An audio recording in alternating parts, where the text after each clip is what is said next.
Bom dia ou boa tarde a todos e a todas. Não sei que horário vocês vão ver o vídeo, mas gostaria inicialmente de agradecer a todos aqueles que se inscreveram para participar do mini curso e espero que eu atinja as expectativas de todos que se inscreveram no mesmo. Meu nome é Adriana. Eu gostaria de iniciar o mini curso exatamente falando como que eu cheguei a esse tema, porque eu propus o tema de mutilação genital feminina e refúgio, né?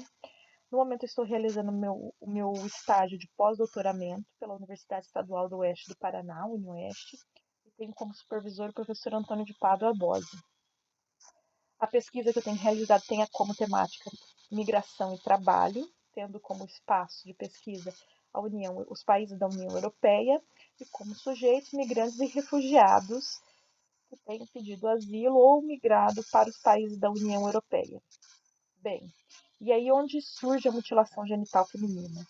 Ao pesquisar então sobre migrantes e refugiados na União Europeia no tempo presente, me deparei com importantes informações e dados sobre a mutilação genital feminina, principalmente o que se refere a mulheres migrantes e refugiadas que vêm principalmente de países do Oriente Médio e da África e que nesse sentido têm inclusive pedido asilo em países da União Europeia, seja porque passaram pela mutilação genital feminina ou porque são de países onde a mutilação genital feminina é considerada uma prática cultural, né? E por isso tem medo da violência que envolve toda essa prática, ou ainda por mulheres que têm sido perseguidas exatamente porque se negaram a passar pela mutilação genital feminina, tá?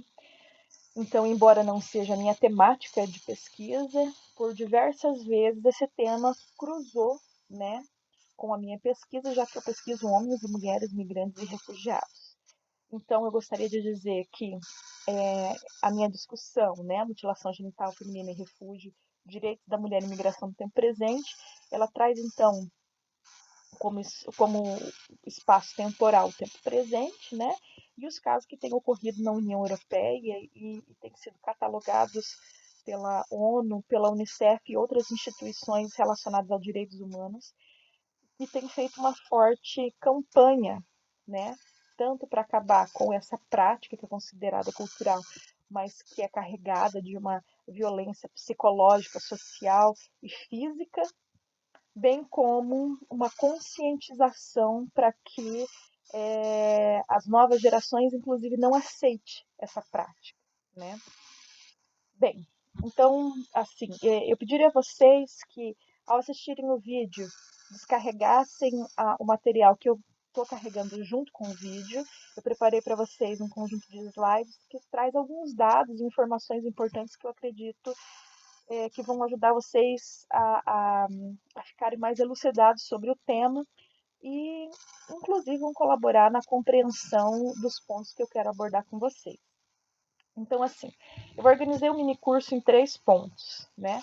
O primeiro ponto seria a discussão da prática da mutilação genital feminina e suas consequências físicas, psicológicas e sociais. O segundo ponto, a questão da desigualdade de gênero e a prática da mutilação genital feminina como um elemento cultural. E o terceiro ponto, a mutilação genital feminina e a migração, certo? Então, eu vou dividir o mini curso nesses 3 momentos. O primeiro momento então, a gente vai discutir a prática de mutilação genital feminina e suas consequências físicas, psicológicas e sociais. E antes mesmo de fazer as considerações em relação às consequências, em primeiro lugar, é necessário que a gente faça uma definição sobre o que é mutilação genital feminina, tá? Porque, em primeiro lugar, não existe apenas um tipo de mutilação genital feminina, mas um considerável número de práticas, né, de corte, de ferimento, né, dos órgãos genitais da mulher que entram nesse conjunto.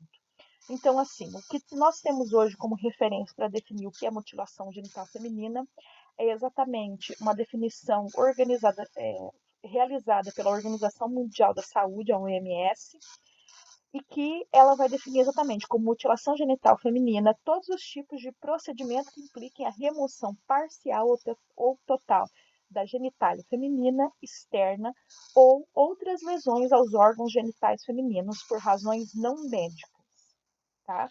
Então, estaria relacionado exatamente a um tipo de ferimento, podendo ser retirado, né, parcialmente ou totalmente partes da genitália feminina. Então, atualmente, a OMS ela classifica a mutilação genital feminina em 4 tipos. Então, o primeiro tipo seria a clitoridectomia, que ela se refere exatamente à remoção parcial ou total do clítoris ou do prepúcio. O tipo 2, que seria a excisão, que seria a remoção parcial ou total do clítoris e dos pequenos lábios, com ou sem excisão dos grandes lábios. Tipo 3, que seria a infibulação, que é o estreitamento do orifício vaginal através da criação de uma membrana selante, pelo corte e oposição dos pequenos lábios e ou dos grandes lábios, com ou sem excisão do clítoris. E o tipo 4, que seriam todas as outras lesões causadas nos órgãos genitais femininos por razões não médicas, que pode ser, por exemplo, a punção, a picada, a perfuração, incisão, o corte, escarnificação, caracterização e assim por diante, né? Essa definição, esses em 4 tipos, que hoje é aceita pela Organização Mundial da Saúde, né? Ela foi, inclusive, organizada por um conjunto de associações, um conjunto de entidades médicas que vem catalogando exatamente os diferentes tipos de mutilação genital feminina. Por quê? Nos mais de 30 países onde ela ocorre enquanto uma prática cultural, essas nunca são iguais, ou mesmo no mesmo país pode ter mais de um tipo de mutilação genital feminina. Então, por isso era necessário, em primeiro lugar, classificar em tipos para que pudesse, inclusive, ser feito um rastreamento desses tipos, né, de mutilação genital feminina que poderia ocorrer. No slide eu trago para vocês 4 imagens, né, que foram produzidas pela Associação Americana de Pediatria e que nos permite ter uma ideia, né, da violência que meninas e mulheres são submetidas ao longo dessa prática. Bem, a fim de simplificar, então, né, a identificação da mutilação genital feminina, a Unicef ela apresentou 4 categorias baseadas na tipologia que foi apresentada pela Organização Mundial da Saúde. Por que a Unicef tinha essa necessidade? Porque grande parte das mulheres que são vítimas da mutilação genital feminina são meninas, principalmente entre os 4 e 12 anos. Então, eu digo frequentemente porque essa idade pode variar, tá?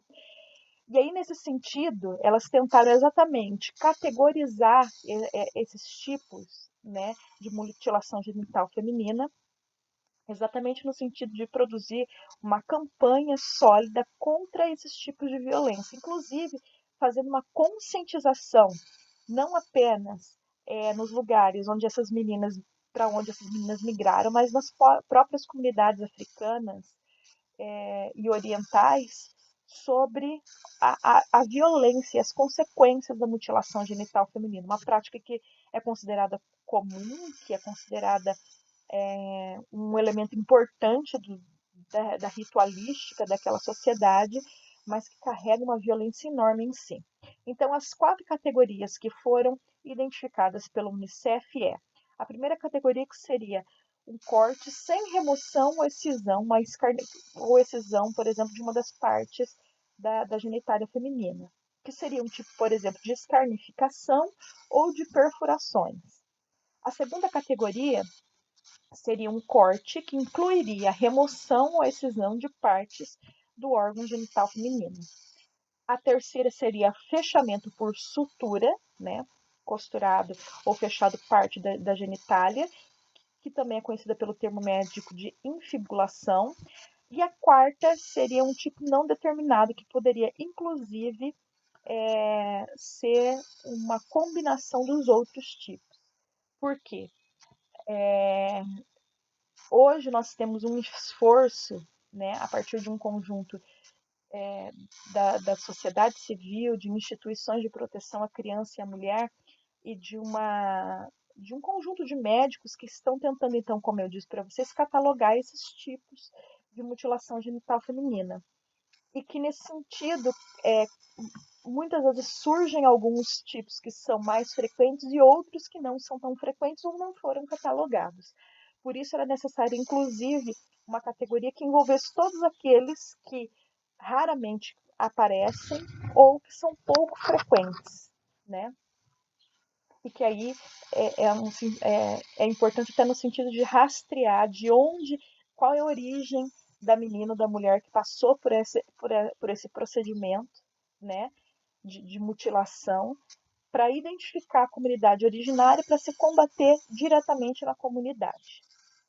Então, continuando. Em primeiro lugar, como eu disse para vocês já, a mutilação genital feminina ela é considerada uma prática cultural em muitos países, né? Principalmente africanos e do Oriente Médio. Mas nesses países não é utilizado esse termo, mutilação genital feminina. Esse termo, né, esse conceito, ele foi elaborado na década de 90, nos anos 90, a partir do Comitê Interafricano sobre as Práticas Tradicionais que afetam a saúde das mulheres e das crianças. Então, nesse momento que havia uma discussão enorme sobre a necessidade de se preservar a cultura africana, o tradicionalismo, era colocado em voga também e questionado algumas práticas que eram consideradas extremamente violentas, tanto quanto a mulher como as crianças. Né? Esse termo mutilação genital feminina ele foi recebido com certa controvérsia dentro dos organismos internacionais, né? E até mesmo dos direitos humanos. Por quê? Ao mesmo tempo que a mutilação genital feminina ela é considerada por órgãos como, por exemplo, o Unicef e a ONU como uma violência direta contra os direitos da mulher, não se pode perder de vista que a mutilação genital feminina é uma das práticas tradicionais de determinados grupos culturais, de grupos tradicionais em alguns países, por exemplo, africanos. Então, alguns sujeitos, né, ligados aos direitos humanos, ligados à Unicef, ligados à ONU, inclusive, falava sobre o perigo desse termo, né, do termo mutilação. Por quê? De acordo com eles, esse conceito de mutilação genital feminino, ele carregava em si um julgamento e condenação de algumas culturas tradicionais. Isso não quer dizer que essas pessoas elas apoiassem a continuidade da prática cultural ou mesmo que elas aceitassem como algo comum. Mas essa controvérsia se dava no sentido exatamente da dificuldade que se teria e que se tem, vamos dizer assim, de tentar combater e criar uma nova consciência sobre a prática nas comunidades em que a mutilação genital feminina é considerada uma prática cultural e tradicional. Então, assim, em diferentes organismos, né, e órgãos como a ONU, a Unicef, a Acnur, a Organização Mundial da Saúde, a Organização Internacional da Migração, têm usado diferentes conceitos para se referir a essa prática, tá, de violência contra as genitárias femininas. Alguns vão utilizar o termo mutilação, outro vai usar corte, outro vai usar excisão, outro circuncisão, tá? Então, esses diferentes termos que vocês podem ver, por exemplo, em propagandas ou campanhas do Médicos Sem Fronteiras, da Unicef, eles se referem à mesma prática, tá? Que é essa de mutilação genital feminina dentro daqueles 4 tipos, né, identificados pela Organização Mundial da Saúde e as 4 categorias que foram listadas pela Unicef. A utilização de um conceito ou outro ela é escolhida mediante o tipo de campanha e o público com que vai se ter contato, inclusive, né? Tendo-se em vista que a Organização Mundial da Saúde, Unicef, eles compreendem as práticas de mutilação genital feminina, tá? Como a violação dos direitos humanos de meninos e de mulheres, mas tem uma consciência que deve existir um respeito às práticas tradicionais e que, então, a a tentativa de pôr um fim a essa prática enquanto uma prática cultural, ela vai exatamente a partir de uma negociação com as comunidades, a partir de uma reeducação sobre os direitos da mulher, sobre direitos humanos e sobre a violência, os impactos negativos, tanto físicos quanto psicológicos, sobre as meninas e mulheres que estão sujeitas à mutilação genital feminina. Tá? E por isso, então, ela deve ser combatida e erradicada.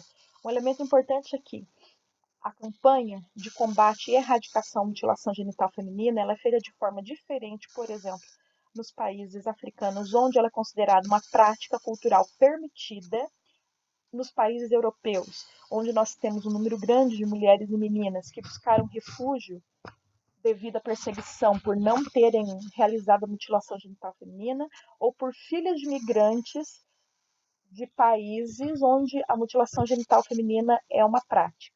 Tá? Exatamente essa diferença nesse combate, a forma de abordagem se dá levando em consideração e um respeito à cultura, né, da sociedade em que o sujeito está colocado e as relações sociais que ele desenvolve. Então, assim, dentro desse campo, então, é necessário a gente, por exemplo, entender algumas particularidades da mutilação genital feminina como uma prática cultural. Em primeiro lugar, por que ela é praticada? Né? Então, em comunidades tradicionais, a mutilação genital feminina é celebrada, né? Ela é um ritual celebrado pela comunidade que está ligado a vários elementos, tá?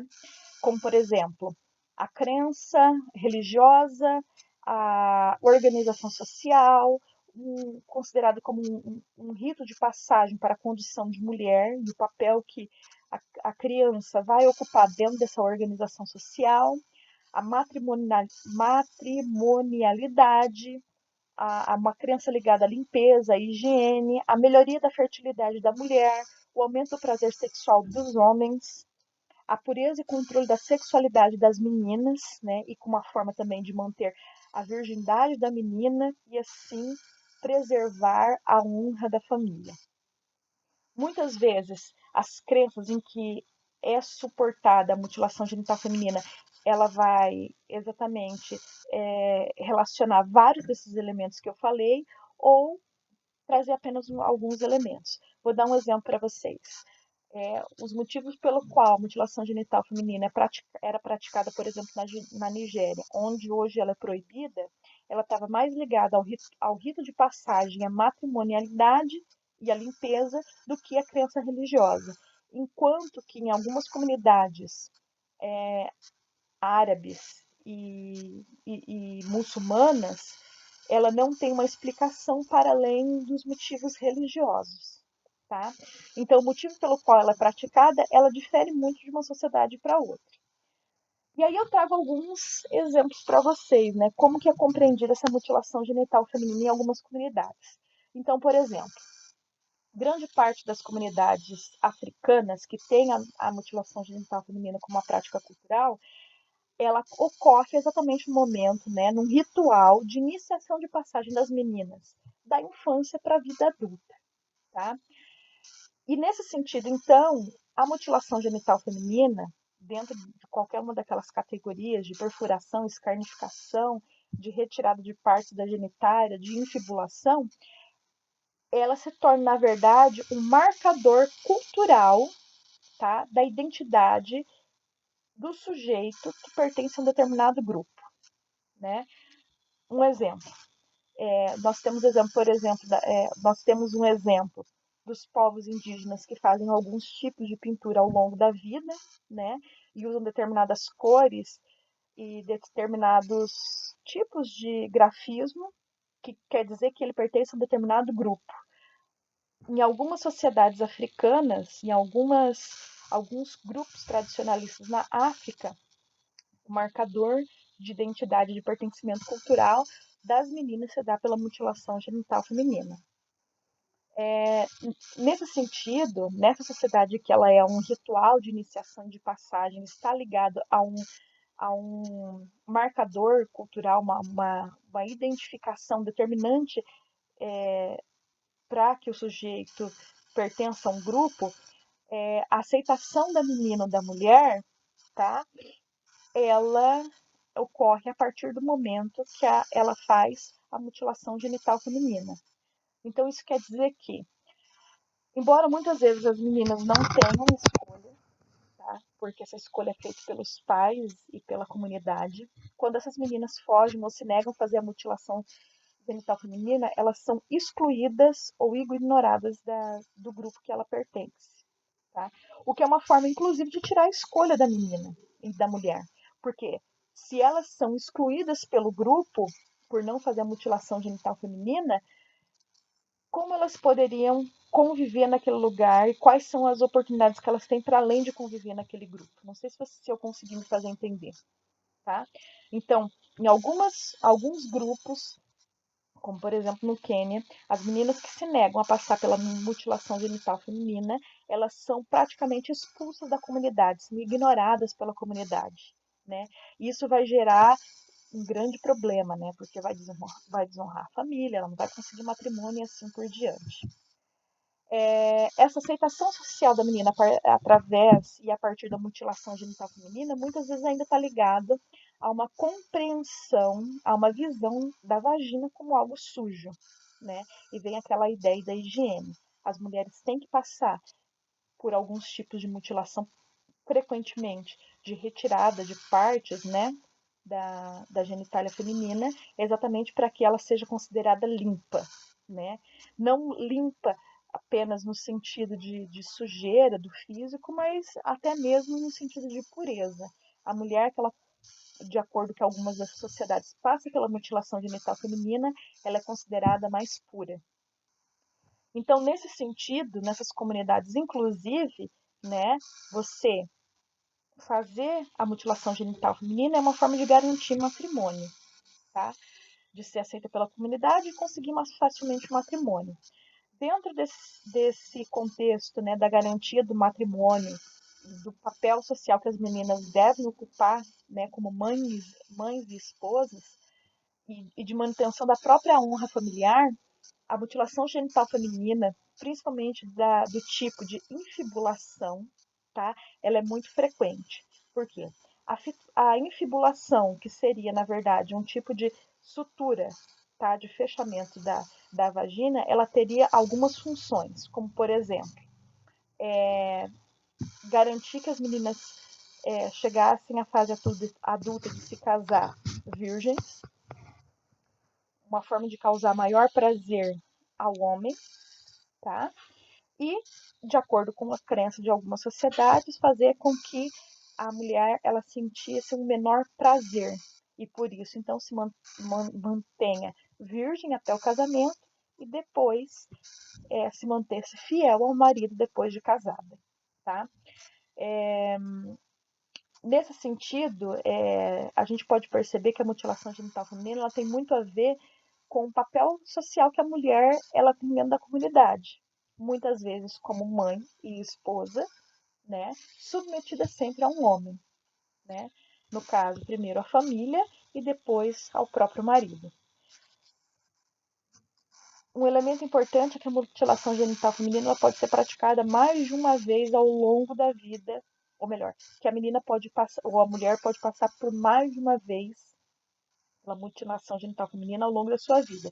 No caso, por exemplo, da infibulação, que é a sutura da vagina, o que vai acontecer? Quando essas mulheres engravidam, por exemplo, elas têm que ter a remoção, né? Tem que se abrir novamente para que elas consigam ter os bebês, né? E novamente elas são suturadas depois que tem os bebês, passando novamente pela infibulação e por toda aquela dor e aquele trauma que elas passaram quando eram crianças, né? Então, o segundo ponto, né, quanto a essas particularidades da mutilação genital feminina, ela se refere exatamente a quando é praticada, né? Primeiro, por que é praticada, que está relacionada às crenças, e quando é que essas meninas e mulheres são sujeitas à mutilação genital feminina. Bem, a idade que essas meninas e mulheres são submetidas à mutilação genital feminina depende muito do tipo, tá? Aquele 1, 2, 3 e 4, que elas serão submetidas do país de origem à própria condição social, tá? Como eu disse para vocês, cada país, cada comunidade, ela traz consigo suas próprias práticas culturais, né? Sendo que existe um conjunto enorme de tipos de escarnificação, de cisões, de suturações, diferentes tipos, ou muitas vezes mais de um tipo.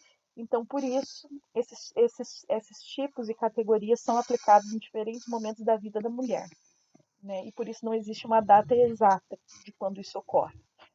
Frequentemente, né, não quer dizer que seja apenas, mas frequentemente, essa prática, né, as meninas são submetidas à mutilação genital feminina entre os 4 e os 12 anos.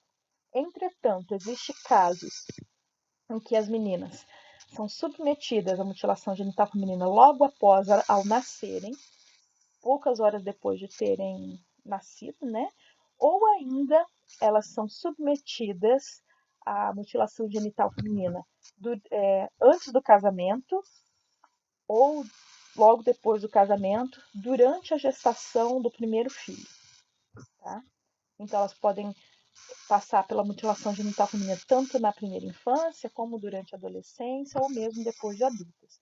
Isso vai depender do tipo de mutilação genital feminina que elas serão expostas, da comunidade e da condição social delas e o papel que elas ocupam, sendo esposas, mães, filhas e assim por diante. Então, como eu tinha dito para vocês, é importante ressaltar que existem culturas em que as mulheres podem ser submetidas à mutilação genital feminina mais de uma vez ao longo da vida, como é o caso principalmente da infibulação, que pode ser realizada antes do casamento, após cada parto, e assim por diante. Então, muitas vezes esse tipo de violência ela não se refere apenas a um único momento da vida, mas ela é carregada por muitas mulheres ao longo da vida. Inclusive, muitas não, mas um número considerável das mulheres que têm pedido asilo na União Europeia são exatamente mulheres que já passaram, que são submetidas a esse tipo de violação, né, do seu corpo e que fogem devido ao grau de violência que elas são submetidas ao longo da vida. Então, assim, a mutilação genital feminina também pode estar ligada a outras formas de perseguição de gênero, tais como a violação, a mulher que, por exemplo, ela é violada sexualmente, o casamento forçado, a violência relacionada com a honra e a violência doméstica, tá? Então, para além da violência física, né, que existe, essa violência física ela está relacionada a outros tipos de perseguição e violência contra a mulher, e assim se refere diretamente a uma violação dos direitos da mulher. Um elemento importante é que, atualmente, né, a prática da mutilação genital feminina ela é mais comum entre meninas que vivem no meio rural, meninas e mulheres que vivem no meio rural, e que assim tem mais dificuldade de acesso a uma educação formal, e inclusive as campanhas de combate à mutilação genital feminina. Tá? Meninas que são dos meios urbanos, que têm acesso à educação formal, elas não que elas estejam livres, mas a decorrência da mutilação genital feminina é muito menor sobre elas, tá? Embora alguns países africanos e do Oriente Médio, né, já condenem juridicamente a prática da mutilação genital feminina, como é o caso, por exemplo, da Nigéria, que, se não me engano, tornou um crime desde o ano passado, né, proibiu a prática da mutilação genital feminina. Mesmo nesses países, ela continua acontecendo em comunidades rurais e comunidades mais afastadas e mais fechadas também. Exatamente porque nessas comunidades mais tradicionalistas, né, onde existe um apego à tradição e aos rituais e práticas culturais que existem ali milenarmente, é mais difícil de se combater. para aqueles sujeitos que estão, vamos dizer assim, que modernizaram a cultura e que já tem uma cultura mais de acordo com, com o capitalismo, vamos assim dizer, que tem mais acesso à educação formal, ao conhecimento e uma consciência sobre os direitos do ser humano e os direitos da mulher, tem se tornado menos decorrente, tá? O que não livra essas meninas de passarem por esse tipo de violação, deixando bem claro. Bem, como que é realizado a mutilação genital feminina? Em primeiro lugar, a mutilação genital feminina tradicionalmente ela causa muitas mortes exatamente porque é um elemento ritual que é realizado por pessoas que tradicionalmente fazem aquilo, mas que não têm nenhum conhecimento de medicina e sob condições muito pouco higiênicas, né? Frequentemente, quem realiza mutilação genital feminina é um circuncisador tradicional, né? Que pode ser um homem, pode ser uma mulher, que é escolhido pela comunidade. Frequentemente, esse papel é passado de pai para filho, né? E que envolve, na verdade, toda a comunidade, de certa forma, né? Onde tem um ritual que antecede e depois que procede a próprio ato de circuncidar, né, e de cortar as meninas. Frequentemente, então, um circuncisador tradicional e os instrumentos que eles utilizam para cortar, perfurar e escarnificar as meninas são instrumentos rústicos e afiados, como, por exemplo, giletes de barbear, facas, estiletes, cacos de vidros ou qualquer outro instrumento que seja cortante ou pontiagudo.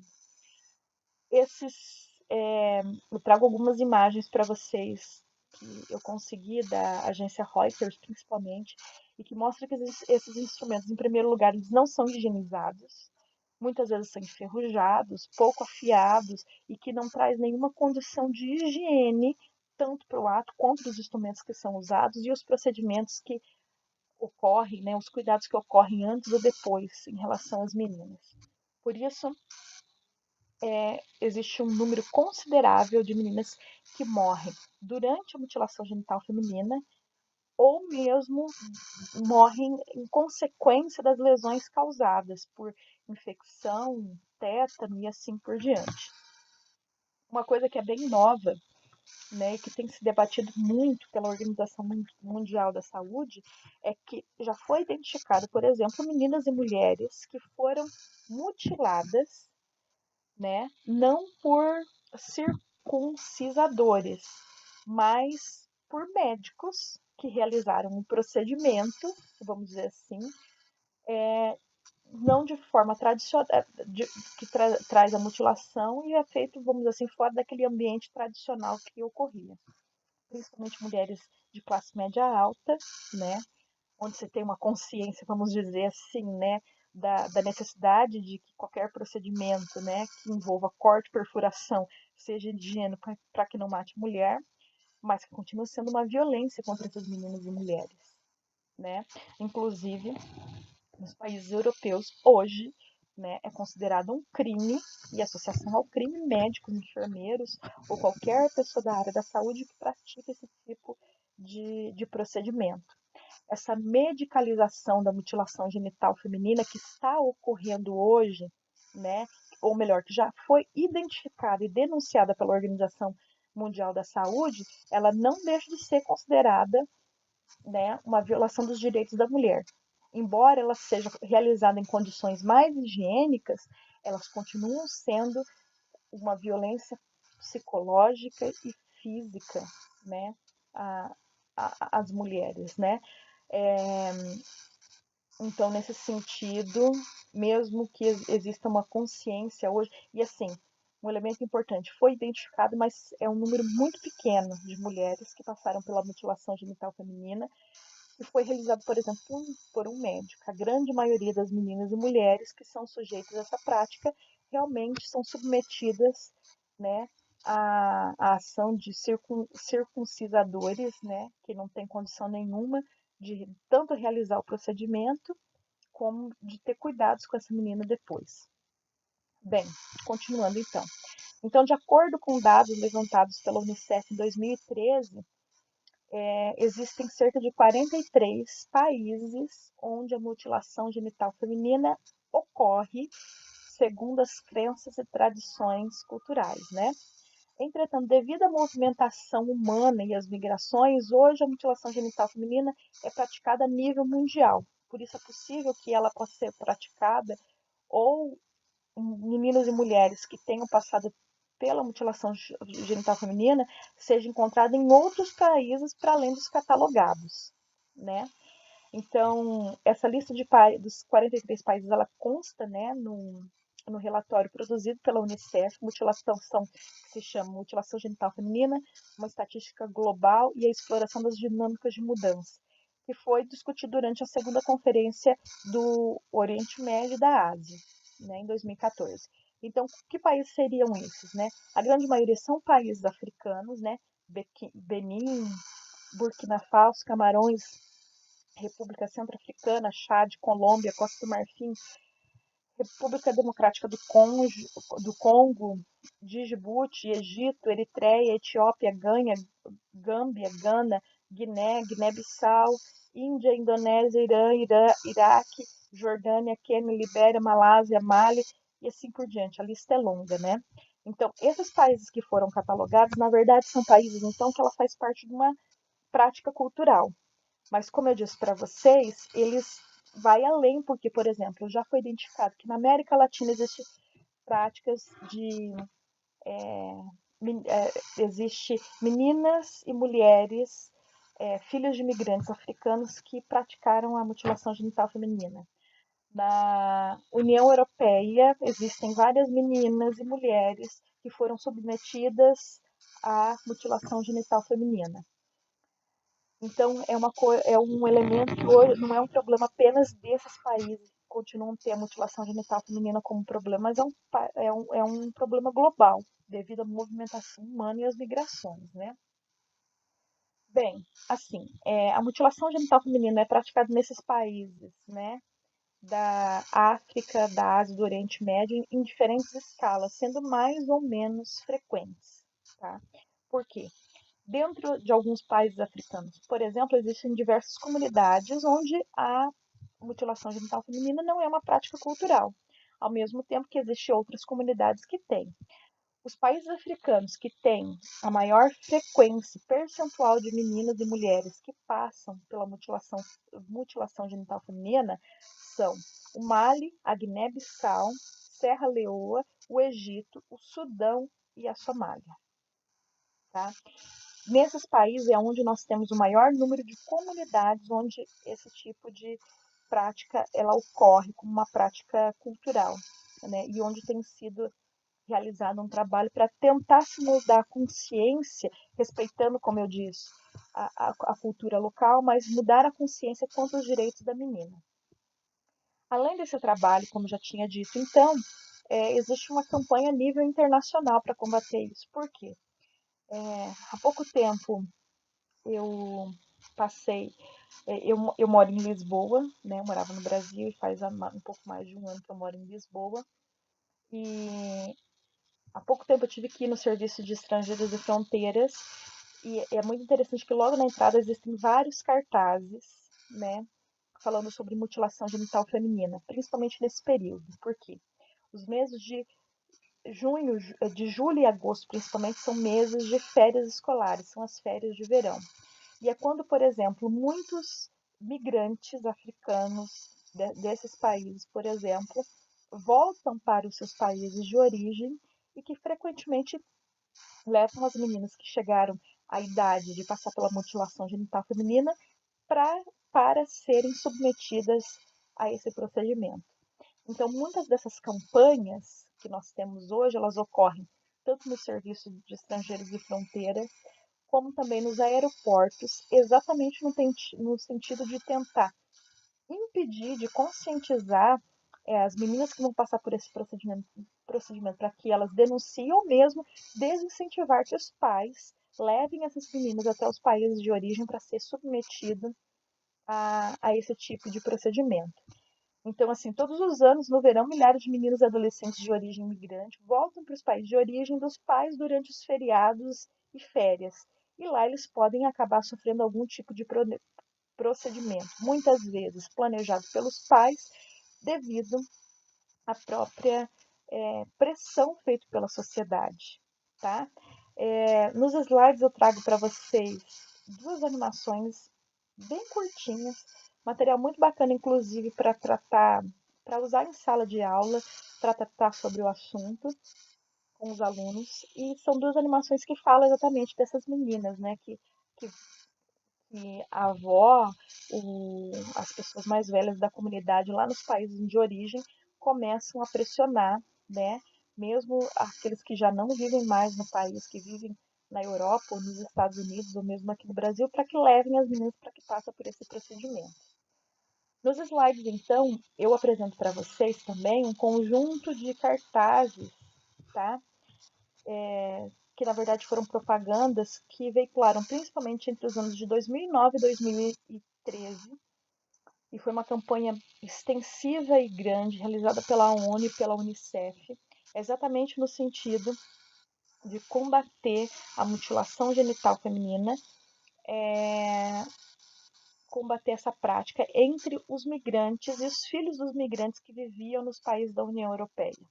Porque, como eu disse para vocês, embora seja uma prática cultural de alguns países africanos, asiáticos, do Oriente Médio, essa prática ela acontece em outros países devido ao deslocamento humano, né? Então, por exemplo, nós temos um número muito grande de eritreus e somalis que vivem em países como na Alemanha, ou mesmo Portugal, Espanha, e que durante as férias voltam para os países de origem levando suas filhas, né, para que passem por esse procedimento. Hoje já existe uma lei, inclusive, que criminaliza, né, e responsabiliza o pai e a mãe que levem crianças que já são consideradas, por exemplo, cidadãs europeias, por exemplo, filhos de somalis que migraram para a França e que as filhas têm cidadania francesa, né?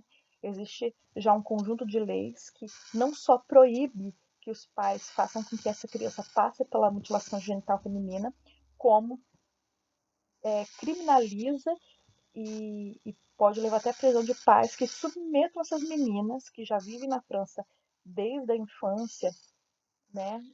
Ou que mesmo nasceram ali e que tenham sido levadas para o país de origem dos pais para que elas fossem submetidas a esse procedimento. Bem, e quais são então as consequências da mutilação genital feminina, né? As consequências são muitas, né? Para além do campo social, psíquico e físico, né? Então, as meninas e mulheres expostas à prática da mutilação genital feminina, elas podem carregar diversas sequelas, tanto físicas como mentais, devido à violência do ato. Segundo a Organização Mundial da Saúde, por exemplo, ou melhor, segundo a Organização Mundial da Saúde, no Quênia, por exemplo, cerca de 10% das meninas morrem durante essa cerimônia, né, de mutilação genital feminina. E 25% delas morrem complicações devido à mutilação genital feminina, tá? Exatamente por ser praticado dentro daquelas condições que nós já falamos, né? Usando instrumentos rústicos, por pessoas que não têm um conhecimento médico e em condições de higiene, condições sanitárias totalmente desfavoráveis. Então, muitas delas morrem por infecção, morrem de tétano, morrem porque perdem muito sangue e assim por diante. Tá?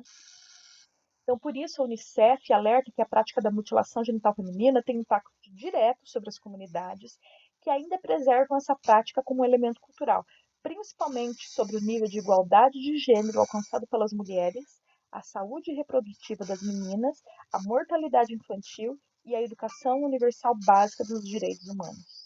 Né? Então, a mutilação genital feminina, ela, por exemplo, ela priva as mulheres do prazer e do desejo sexual. Tá? Ao passo que, por exemplo, no primeiro tipo, que é catalogado pela Organização Mundial da Saúde, é retirar do clítoris da mulher, tá? Se não me engano, a modelo, né, a supermodelo na Unicamp, ela passou por esse procedimento. Eu me recordo de ver uma entrevista dela que ela falava que ela tinha sido privada de sentir prazer sexual, né? Além disso, além de privar a mulher do prazer sexual, né, ela ainda reforça uma desigualdade, reforça o papel de desigualdade entre os gêneros, tá? Que dá uma. Desculpa, vamos voltar lá. Então, a mutilação, além de privar as mulheres do prazer sexual, ela ainda reforça papéis de gênero desiguais, sendo que ela é praticada exatamente no sentido de dar maior controle para os homens sobre o corpo da mulher, sobre o desejo da mulher, inclusive sobre a vida sexual e reprodutiva dela, tá? Impedindo, inclusive, que a mulher faça livre escolha sobre, sobre a sua vida, sobre a sua vida sexual e assim por diante. Vamos lembrar, inclusive, né, que a infibulação, que é o quarto tipo, ele ocorre exatamente no sentido direto de diminuir o prazer da mulher, diminuir a vontade sexual da mulher, para que ela não perca a virgindade ou mesmo não traia o marido, tá?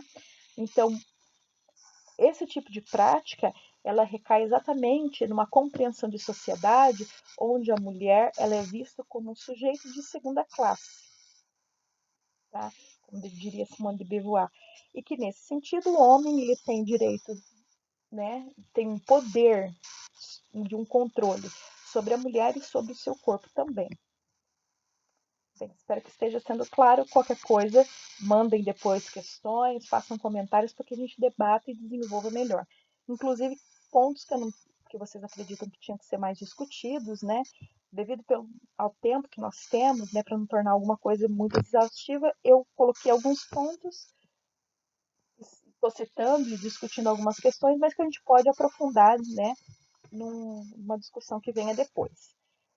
Bem, nesse sentido, então, o Human Rights Council, né, ele vai indicar algumas consequências imediatas da mutilação genital feminina, tá? Como, por exemplo, ele vai dizer que essa instituição, né, diz que os riscos das complicações podem ser maiores ou menores conforme o tipo de mutilação genital feminina, sendo que são mais severos e prevalentes no caso da infibulação, que é o quarto tipo categorizado pela Organização Mundial da Saúde, que é o tipo que existe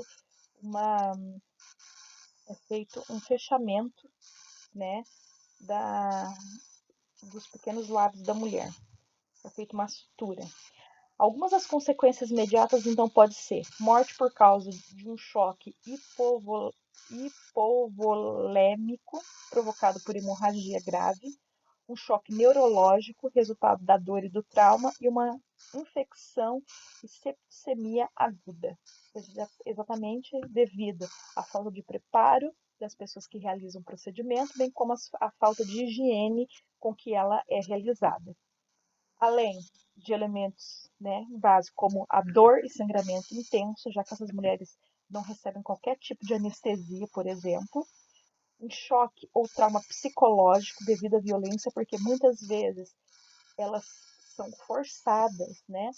Elas são seguradas, são levadas à força pelos pais, o procedimento é feito enquanto elas não querem que realizem, né, o procedimento, então isso é feito de forma extremamente traumática, né? Além de uma retenção da urina, danos à uretra, ao ânus e uma infecção generalizada. Quanto a essa questão do ser forçado, um elemento importante. Dependendo do tipo de mutilação genital feminina, né, e dependendo da comunidade, como eu disse para vocês, a menina não tem escolha.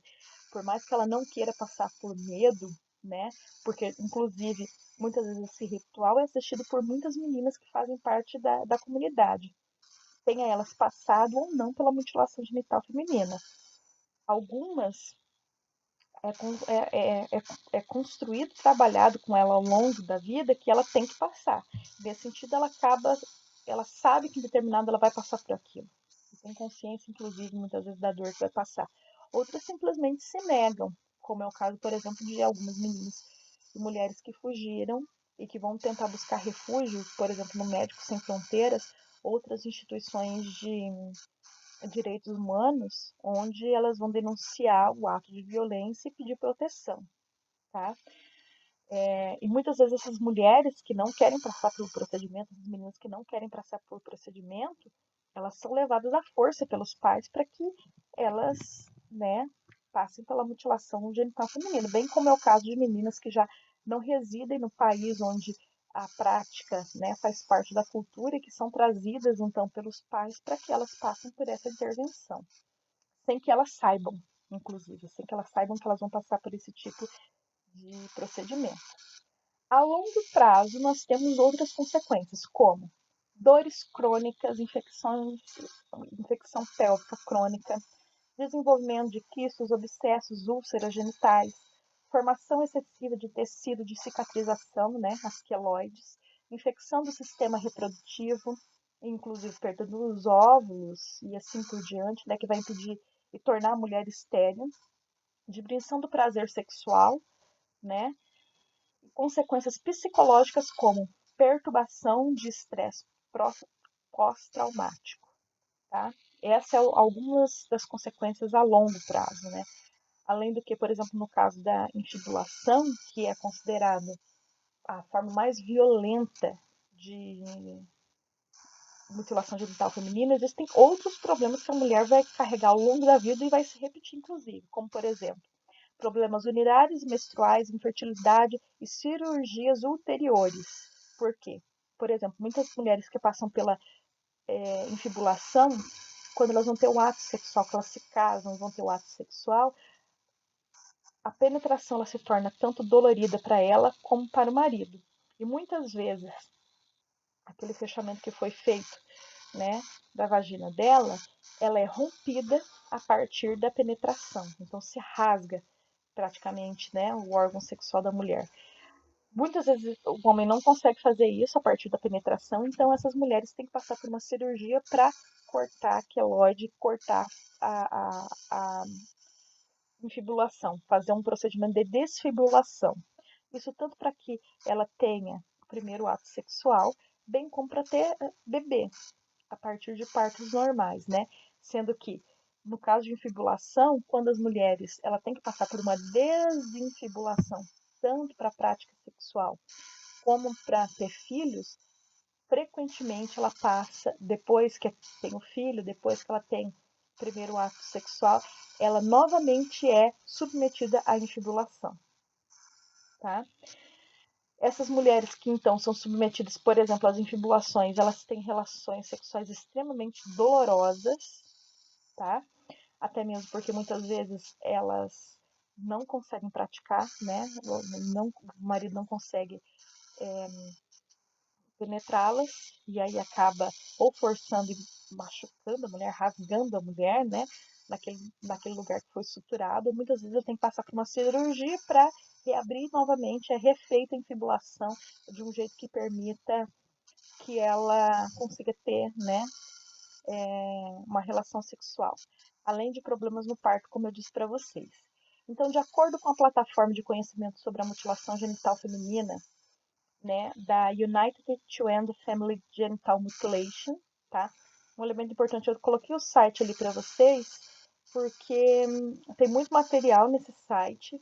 É um site que uma instituição que é ligada tanto à Unicef como à Organização Mundial da Saúde e tem algumas palestras, tem cursos. Eu fiz inclusive um curso sobre mutilação genital feminina lá, um curso totalmente e-learning, tá? Então, de acordo com essa plataforma, estima-se que 200 milhões de mulheres de diferentes idades, meninas, mulheres e idosas, meninas adultas e idosas, em todo o mundo vivem com a mutilação genital feminina. Tá? Então, então para a gente ter uma noção, né, 200 milhões de mulheres em diferentes idades, de crianças a idosas, elas convivem com mutilação genital feminina. Além destas 200 milhões de mulheres, nós temos mais ou menos 3 milhões de meninas que estão expostas à mutilação genital feminina por ano. Isso quer dizer, são meninas que vivem em comunidades onde é praticada mutilação genital feminina ou são descendentes, são filhas de migrantes que são dessas comunidades e que podem ser levadas para os países de origem dos pais para que elas sejam, então, passem pelo procedimento de mutilação genital feminina. Além desses números, das 200 milhões que já convivem, das 3 milhões, né, anuais que podem passar pelo procedimento, cerca de 8 mil meninas são submetidas a algum tipo de mutilação genital feminina, né, por dia. 8 mil meninas em diferentes partes do mundo, então, estaria submetida a algum tipo de mutilação genital feminina, sendo elas mais violentas ou menos violentas, né, desde, como nós vimos, de procedimentos que fazem retirada de parte das genitálias, que fecham os pequenos ou grandes lábios, ou mesmo que fazem perfurações, escarnificações e assim por diante. Então, de acordo com os dados fornecidos pela Unicef e pelo Conselho Europeu, mais de 25 mil meninas e mulheres estão expostas mundialmente à prática da mutilação genital feminina. Mais de 125 milhões delas viveriam expostas à mutilação genital feminina. Desculpa, vivem com algum tipo de mutilação genital feminina. Aí é para a gente pensar isso, né?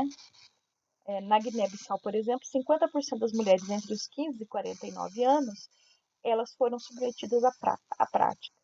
Na Somália, 98% das mulheres passaram por mutilação genital feminina, tá? Das mulheres adultas. Na Europa, existe uma estimativa. Por que uma estimativa? Porque não se sabe de todas as mulheres e meninas que passaram pela mutilação genital feminina. Haja visto que, inclusive, hoje na Europa é um crime, não só na Europa, mas em vários outros países, né?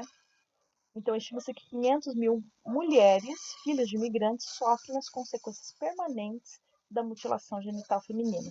E muitas dessas mulheres, elas inclusive não nasceram nos países onde é praticado, mas são filhas de imigrantes e que em determinado momento da sua vida foram levados para o país de origem dos pais para que elas fossem submetidas à mutilação genital feminina. Então, como a gente pode perceber, as mulheres carregam uma consequência que é para o resto da vida, né? E que nesse sentido, então, tem um impacto muito grande sobre a saúde da mulher e sobre o papel social que ela ocupa dentro da sociedade, né? A mutilação genital feminina, ela, ela vai reforçar, né, essa desigualdade entre os gêneros e a ideia de que o homem ele tem um controle sobre a mulher, sobre a vida da mulher e sobre o corpo da própria mulher. E por isso ela é combatida, né? Não só pela violência do ato, mas pelas consequências e pelo que ela significa socialmente quanto à designação dos papéis de homens e mulheres na sociedade. Bem, chegamos então ao nosso terceiro ponto, que é mutilação genital feminina e imigração, tá? A mutilação genital feminina ela é compreendida por organismos ligados à ONU, no caso da Unicef, da Organização Internacional da Migração, pela Organização Mundial da Saúde, tá? Então, como eu disse para vocês, como a violência contra os direitos da mulher. E ela é enquadrada a partir da Convenção de Genebra de 1951 e do Protocolo de 1967. Então, assim, no campo do direito internacional, a mutilação genital feminina ela é interpretada como uma questão de violência de gênero, de saúde e de direitos humanos, né? Como eu disse há pouco para vocês, ela não só é considerada um crime, uma violência devido aos impactos sobre a saúde da mulher e a violência do ato, mas os impactos quanto ao papel social que a mulher ocupa na sociedade e os traumas psicológicos e psicológicos que essa mulher vai carregar ao longo da vida. Então, por isso, mulheres e meninas que são expostas à prática da mutilação genital feminina têm o direito, inclusive, de pedir asilo e proteção internacional nos termos da Convenção de Genebra de 51 e do Protocolo de 67, que são os dois principais documentos que vão orientar quanto né, ao direito que determinados grupos ou pessoas que sofram tortura, que sejam perseguidos, que sejam submetidos a uma condição cruel de sobrevivência, né, possam pedir refúgio e asilo em outros países, a proteção internacional. Então, a mutilação genital feminina, ela é considerada, mediante a Convenção de Genebra e tanto o Protocolo de 67, como sendo um tipo de tortura acompanhado de tratamento cruel, desumano e degradante para a mulher. Tá? Ao passo em que ela não apenas sofre uma violência física, mas como ela se torna um marcante de identidade, né, que faz com que essa mulher ela seja vista como submetida a uma lógica onde ela é vista como inferior, por exemplo, né?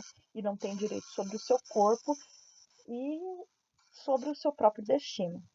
Então, dentro da União Europeia, as mulheres afetadas pela mutilação genital feminina estão protegidas pela Diretiva da União Europeia sobre os Direitos das Vítimas de Crime. Tá?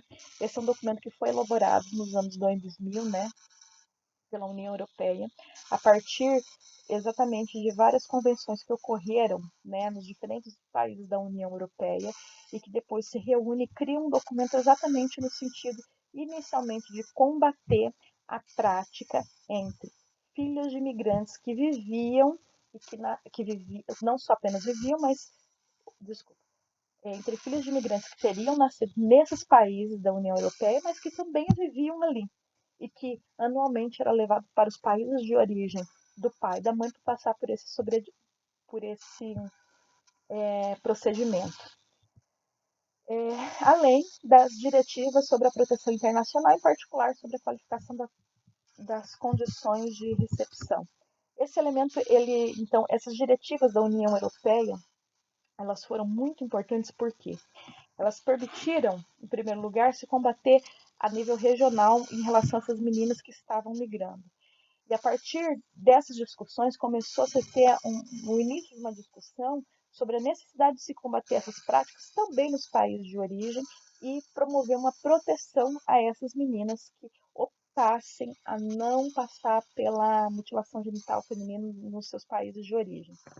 Um elemento importante é que todas essas ações feitas a nível internacional, na União Europeia, mas também reuniões que envolveram países da América Latina, países da América de forma geral e mesmo da Ásia, elas se reuniram no sentido exatamente de pressionar os países que ainda existem a prática da mutilação genital feminina a reeducar socialmente a partir do conhecimento científico, de uma conscientização sobre os direitos da mulher, sobre a saúde feminina, fazer com que essas práticas se tornassem menos frequentes até haver uma total criminalização da prática, como ocorreu, por exemplo, no caso do Quênia, tá? Onde hoje ela é proibida. Tá? Inclusive, os circuncisadores tradicionalistas que ainda, por exemplo, sejam pegos realizando mutilação genital feminina podem ser presos, bem como os pais e familiares que tenham levado a menina para realizar o ato ou que forcem a criança, a menina ou a mulher realizar o ato.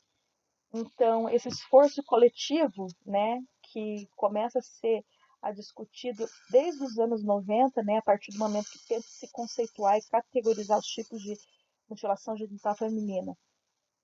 E as leis que criminalizam, inicialmente na União Europeia, elas foram importantes exatamente para, em primeiro lugar, fazer com que esses meninos e mulheres